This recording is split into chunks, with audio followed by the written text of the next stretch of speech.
What's up, everybody? Welcome to Bios3 Raw TV. Today I'm going to do a little answering an email, and it has nothing to do with bodybuilding or diet or training or anything like that. It actually has to do with addiction and being addicted to opiates, and I get quite a few of these emails per week, and they vary from anywhere from still addicted to I'm off the opiates, or I feel myself getting hooked on them, etc., etc. So they go from anywhere from the beginning of an addiction to the end of an addiction and everything in between. So I got this email from this individual who, name withheld, and etc.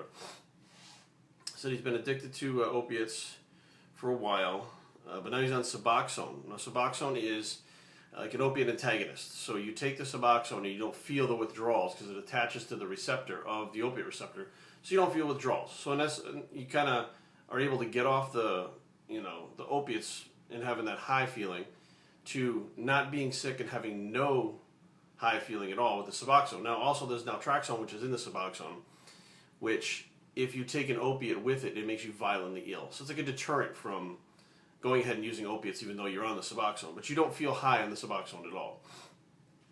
So he's on Suboxone, he's tapered to a low dose.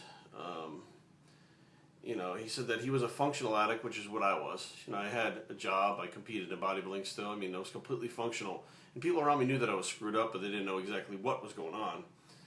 He said he's ready to quit and just move on, and he's tired of the pills controlling his life. He's got a great girlfriend, he's got a great job, things are falling into place, but he's still on this Suboxone, which it's definitely helped him, but he's ready to get rid of it. So any advice that I can give him towards getting off this Suboxone.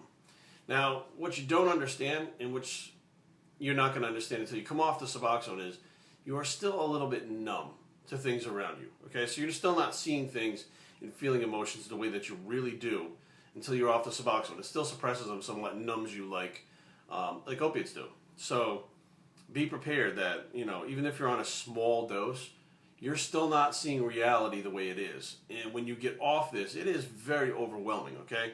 It is like going from, 3 miles an hour with the top up to driving 60 miles an hour with the top down with your head sticking up over the top. That's what I equate coming off the Suboxone to, but you didn't even know it was happening until the Suboxone is out of your system. Now what I had done was I tapered down to, there were little orange pills and they broke them into 4 pieces. And I tapered down to like 1/4 of that pill. And I don't even remember how much that milligram wise that was, so I'm not sure what milligram wise you're on. But in the morning when I got up, I could feel somewhat withdrawals happening, like starting to happen. So I would take this Suboxone, dissolve it under my tongue, and within a few minutes of it dissolving, you could feel the aches and pains or whatever was happening just kind of fade away, and you felt normal. Okay, and that's what the Suboxone does. It makes you feel normal. Now, it was such a small piece that I'd put it on the counter. Hopefully in the morning when I get up, I'd see it.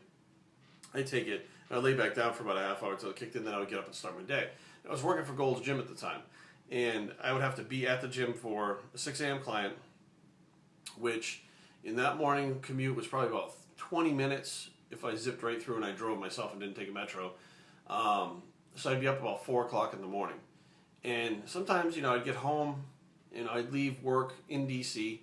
at 8 o'clock at night, and not get home till like 9, I'd get back to my car about 9:30, probably get home about 10, so I wasn't sleeping a whole lot. So I got up one morning, went to Gold's, went to work, did my workout and stuff, I got home, and then I realized the piece of Suboxone was still on the counter. I didn't take it. I completely blanked it out and forgot to take it. And I kind of stepped back and started to get a little panic, like anxiety, and then I realized, wait a minute, I feel okay. I felt okay all day. I didn't even realize I didn't take it. So whatever shittiness that I felt or edginess that I felt wasn't that bad, obviously, because I got through it.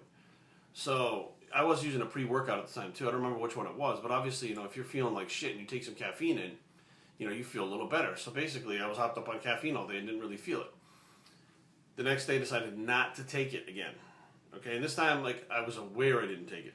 So I went to work and kind of was trying to think, do I feel anything? How do I feel? Is this normal? Do I feel normal? What is normal? Had no idea what was going on. I sweated a little bit, but I didn't feel bad. And you get this real funky smell in your sweat. It's hard to explain unless you've been on an opiate antagonist or even an opiate itself. It's a very bizarre smell. And I noticed that smell was going away. So I said, okay, something's going in the right direction. Third day I didn't take it, and I felt even less, and I felt fine. By that weekend, though, which was, probably that was like Tuesday, I think. By that weekend, I started to feel some strange things. And what I mean by that is emotions just popping up. And I was thinking about things I hadn't thought about in years that upset me or aggravated me or, made me sad. Then again, it didn't make any sense as to why these things were all of a sudden showing up out of the blue. It was because the Suboxone was running out of my system, and I was losing that numb feeling that I didn't know I had. And that led to, plenty of arguments with my girlfriend at the time. Points during the day where I didn't know what the hell was going on because I'm trying to focus on work, but I'm got all these things running through my head and all these emotions and these weird things, and all of a sudden you're like, wow, my friends, I really appreciate them. I want to let them know, because you got these emotions and feelings that you haven't felt in years. You're not really sure how to deal with them, and I wasn't prepared for that because the counselor that I had wasn't really aware. Suboxone was fairly new back then, and he wasn't really aware of what would happen when you came off it. And their thing was just stay on it.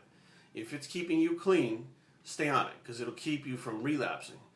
In my head, I knew I wasn't going to relapse, and I haven't. So at that point, I just wanted to get rid of it, get off it, not be dependent or controlled by any substance at all. So that's what it did. So my advice to you would be, if you're looking to get off this Suboxone, do it at a time like you're busy during the day, like at work, at school, or whatever it is, so that you're not really paying attention to any feelings that you have, because you're really not going to feel much depending on the dosage. Just cut it down as far down as you can get it dosage-wise, and then stop taking it. But be aware, some things are going to happen that you're not ready for, or you may be ready for it, but you're not aware are going to happen. But now that I'm telling you that it's going to happen, you'll be aware, and it should be much easier to cope with that when you feel it. Bios3training@gmail.com. Leave comments down below, but don't fight. Good luck. I'm Bios3, and I approve this message. And we're out.